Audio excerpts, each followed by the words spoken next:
Tere kõigile! Mina olen Kristiina Purg. Ma olen laborimeditsiiniarst ja biomeditsiinitehnoloogia doktorant ning sooviksin teile rääkida, kuidas mina ja geeniteadus oleme 10 aasta pärast veel suuremad sõbrad kui praegu. Minu teadustöö teemaks on kasvajate diagnostika uute meetodite arendamine ning oma arstitöö käigus olen töötanud ka Tartu Ülikooli Kliinikumi geneetika ja personaalmeditsiini kliinikus ehk töötan tulevikus, kuid olen kokku puutunud ka olevikuga ning las ma ütlen teile, geneetika on siin, et jääda. Pigem on ette näha, et väheneb võimalike võimaluste vaatamine ning suureneb olemasolevaga tegelemine.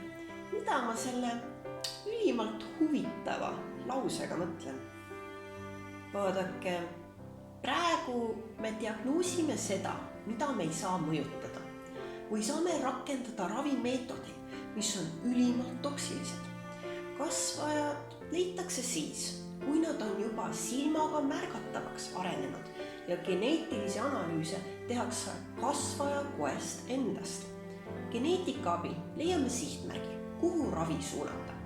Kuid kasvajat on juba nii palju, et ainukesed võimalikud ravimeetodid on radikaalne keemia või radioteraapia.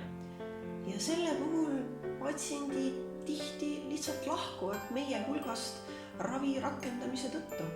Me lihtsalt jõuame kasvajate avastamiseni niivõrd hilja, et meil on väga piiratud võimalused patsiente aidata. Kuid kuhu me tahaksime jõuda?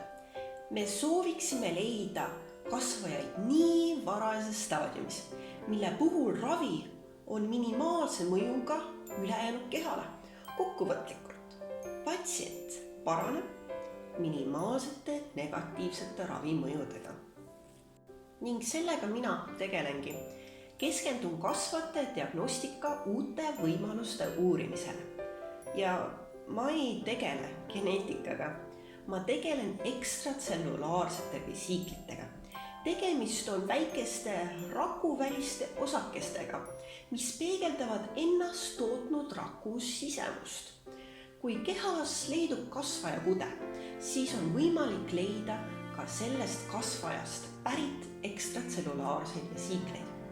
Ja see kasvajakude võib koosneda vaid paarist rakust. Kokkuvõtlikult on tegemist ülivarajase hoiatussüsteemiga, mis näitab, et kasvaja on olemas.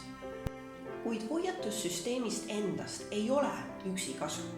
Meil on vaja sihtmärki, läbi mille suudame kasvajat mõjutada ja patsienti aidata ning siin tulebki mängu geneetika. Ehk minu vana sõber, kellega kindlasti sobitan uusi tutvusi, kui naasen tulevikuteadusest tagasi oleviku reaalsusesse.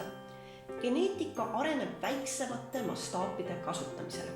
Me ei soovi enam leida juba välja arenenud kasvajas olevaid ravisihtmärke, vaid me soovime leida neid ravisihtmärke juba varajastes keha reageeringutes, nagu näiteks kasvajate ekstratsellulaarsed vesiiklid. Nii et me teame, et kasvaja vaikselt juba tuleb. Ja tänu sellele teadmisele saame ravi nihutada varasemaks, täpsemaks ja patsiendile tunduvalt talutavamaks. Selles suunas mina ja geneetika liigumegi koos. Hetkel vaatan lähemalt, kuidas keha annab varakult märku, et kasvaja on olemas. Ning varsti lisan oma varajasele süsteemile geneetilise lisainfo, et aidata kehal kasvajaga tegeleda enne, kui ta kehas pahandust suudab hakata tegema.